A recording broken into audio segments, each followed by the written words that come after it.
There is a specific kind of silence that settles in a house when a woman decides she is finally done. It isn't the silence of anger, which is loud and vibrating. It is the heavy, velvet quiet of a bridge that has been systematically dismantled, stone by stone, until there is nothing left to cross. You know this silence well, don't you? You know the strange, cold relief of looking at a ringing phone and feeling nothing. No guilt, no urge to explain. Just a quiet, internal no. Think back for a moment. Do you remember the girl you used to be? The one who believed that if she just listened a little longer, gave a little more, or anticipated every need before it was spoken, she could earn the right to be loved? There was a time when your heart was an open border and you welcomed every traveler, no matter how heavy their boots. You were the reliable one, the fixer, the girl who apologized for the space she took up. But the years have a way of weighing the soul. Today, that girl is gone, replaced by a woman who finds more comfort in an empty room than a crowded table. You've traded the chaos of connection for the sanctuary of isolation. And here is the core paradox. The very walls you built to save your life, the ones that finally gave you the peace you were dying for, are now the same walls that keep your world remarkably small.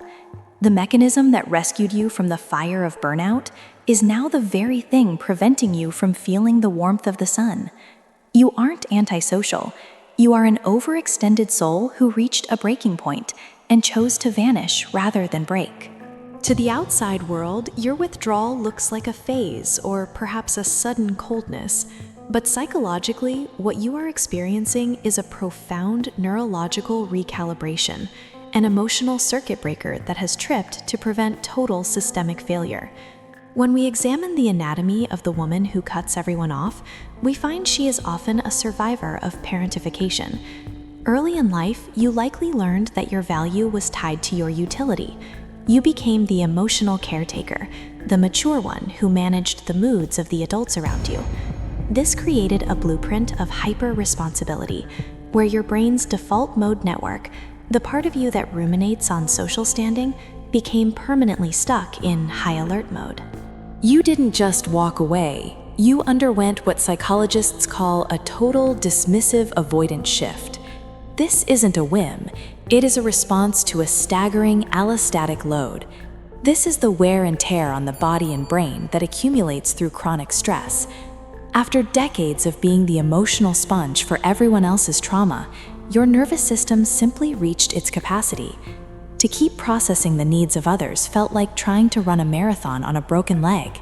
Furthermore, this cutting off is often an attempt to reclaim bodily autonomy and cognitive sovereignty. In the past, your boundaries were porous. You suffered from interpersonal enmeshment, where you couldn't tell where your pain ended and someone else's began. Now, you use isolation as a chemical peel for the soul, stripping away the expectations of others to find the self that was buried underneath. You are not broken for needing this distance. You are a biological system that has shifted into vigilant conservation.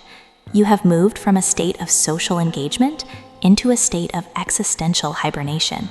Because, for a woman like you, the cost of a casual friendship was never truly casual. It was a debt you could no longer afford to pay. While the internal circuit breaker saves you from immediate collapse, living behind the wall for too long comes with its own psychological tax. In the silence of your sanctuary, a new phenomenon begins to take root: self-referential stagnation. When you remove the friction of other people, you also remove the mirrors that allow you to see your own growth. Without the other, the self begins to blur. You might find that your inner monologue becomes louder, more critical, and increasingly circular. Because there is no one to challenge your narrative, your fears begin to look like facts. Furthermore, prolonged isolation can lead to social atrophy. Just as a muscle weakens without use, your vulnerability tolerance shrinks. Eventually, even the smallest interaction, a friendly neighbor or a casual text, feels like a massive intrusion. You aren't just protecting your peace anymore. You are protecting a fragile status quo that views any outside influence as a threat. The fortress that was built to keep out the takers has accidentally locked in the ghosts of your past traumas, leaving you to relive them in a vacuum. Healing does not mean tearing down your walls and returning to the open border policy that broke you. That version of you is gone, and she shouldn't come back. Instead, the goal is the transition from a fortress to a gated sanctuary. This is the practice of selective vulnerability. It begins with the radical realization that you are no longer the reliable fixer of your youth. You are a woman with a finite amount of emotional currency, and you have the absolute right to be the sole executor of that estate. The path back to the world involves micro-exposures to connection, finding safe witnesses who require nothing from you. These are people who don't want to be fixed or managed, but who simply exist alongside you. You are learning to distinguish between interdependence, where two people support one another, and enmeshment, where one person consumes the other. You are not looking for a crowd. You are looking for the few who respect the no as much as the yes. By installing a gate instead of a wall, you reclaim the power to let the sunlight in without letting the vampires follow. You aren't recovering from being a loner. You are evolving into a woman who is finally, for the first time, in charge of her own gates. There is a profound, aching irony in the life of the woman who has retreated. To the world, she appears strong, independent, or perhaps unbothered. But inside the fortress, there is a quiet, persistent grief that no one sees, not even her. It is the grief of the unlived life. When you cut everyone off, you aren't just cutting out the toxic, the draining, or the demanding. You are also cutting off the possibility of being truly seen. You have achieved safety, yes, but it is the safety of the vacuum. Carl Jung once observed that the persona is that which in reality one is not, but which oneself as well as others think one is. For years, your persona was the giver. You wore the mask of the tireless supporter until the mask began to fuse with your skin, suffocating the authentic, vulnerable human underneath. Eventually, the only way to take off the mask was to take off your entire social world. You are paying a heavy tax for this solitude. It is the cost of sacrificed authenticity. You have spent so long anticipating the needs of others that you've lost the ability to identify your own. Now, even in your isolation, you feel a strange fear of rest. You feel as though you must be productive, even when alone, because your worth was so tied to your utility for so long that you don't know how to simply be. This is the invisible burden, the burden of having no one to call when the silence becomes too loud, the burden of knowing that your peace is fragile, built on the absence of people rather than the presence of boundaries, the burden of a hyper-vigilant nervous system that still scans the horizon for threats, even when the doors are locked. Philosophically, you are living out a form of existential asceticism. You have stripped away the excess of humanity to find a core of purity and safety. But in doing so, you have traded the messy, vibrant colors of human connection for a sterile, gray sanctuary. You are safe from the storm, but you are also dying of thirst. It is vital to understand that the ghosting or the cutting off is not a personality trait. It is a compensatory strategy. You are not born cold. You are made cold by a world that refused to give you a coat. As an adult, this survival mechanism manifests in specific, often self-sabotaging ways across every domain of your life. In your professional life, you are the ultimate technician. You are efficient, reliable, and professional, but you keep a chilling distance. You decline happy hours, avoid personal chats, and ensure no one knows anything about your life outside the office. You are a ghost in a blazer, terrified that if they see the human, they will find a way to exploit her. In relationships, you are always 1 foot out the door. At the first sign of a partner's neediness or a minor conflict, your internal alarm screams. You don't communicate, you evaporate. You mistake independence for avoidance, cutting ties before they can cut you.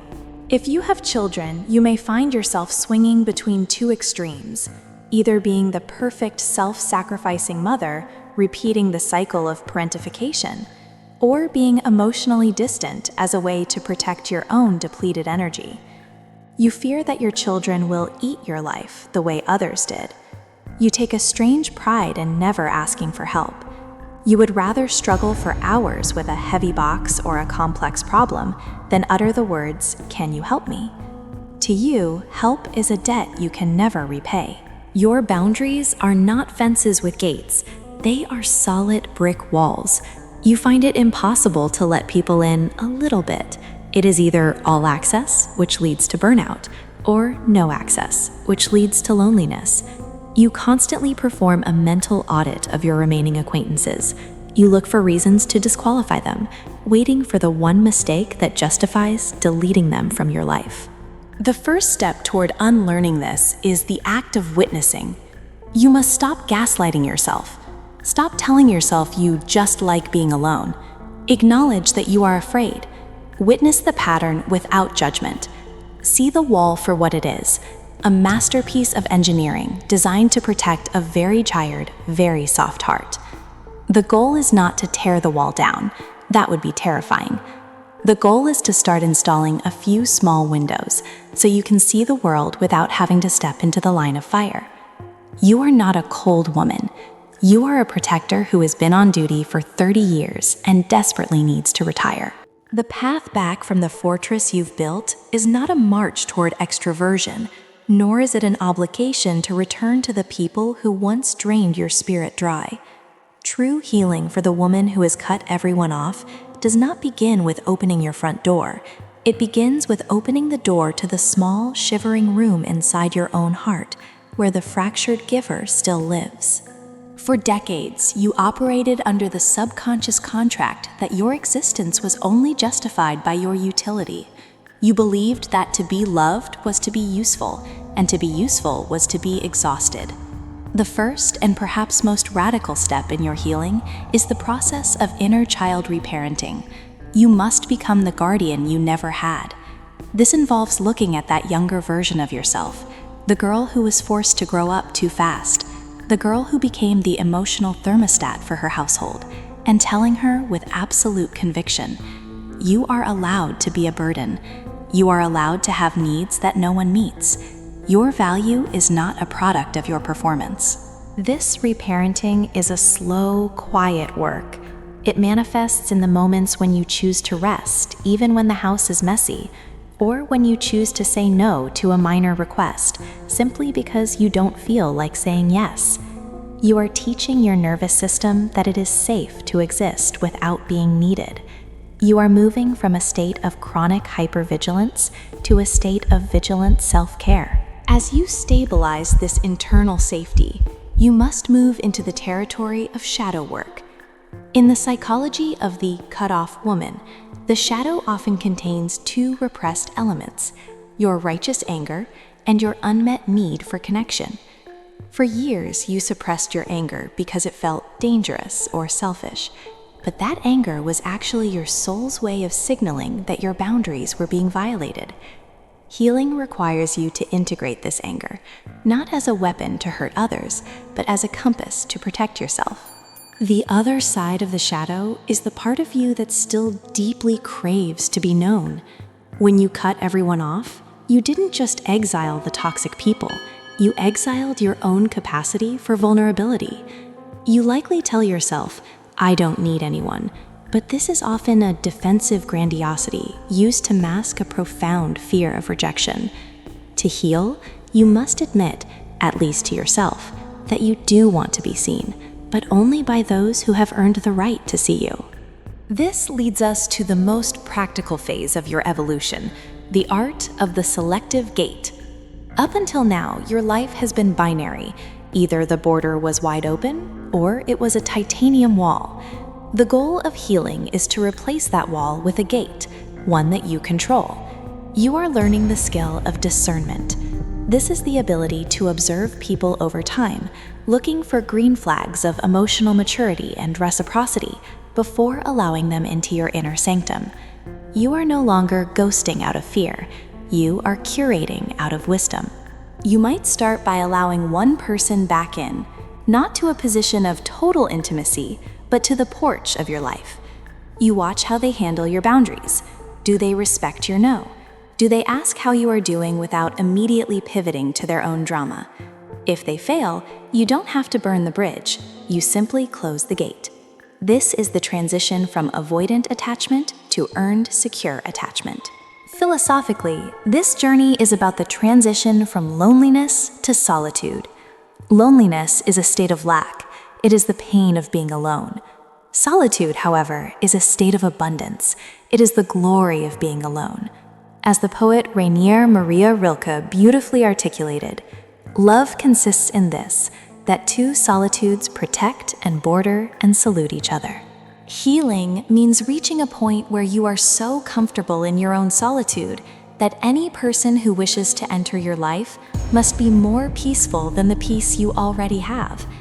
You are no longer seeking someone to save you from your isolation, nor are you using isolation to save yourself from the world. You are simply a whole being, choosing who is worthy of your light. This process is not about fixing a broken woman. There was never anything broken about your desire for peace. You were simply a warrior who stayed on the battlefield for too long and forgot how to take off her armor. Your withdrawal was a profound act of self-preservation.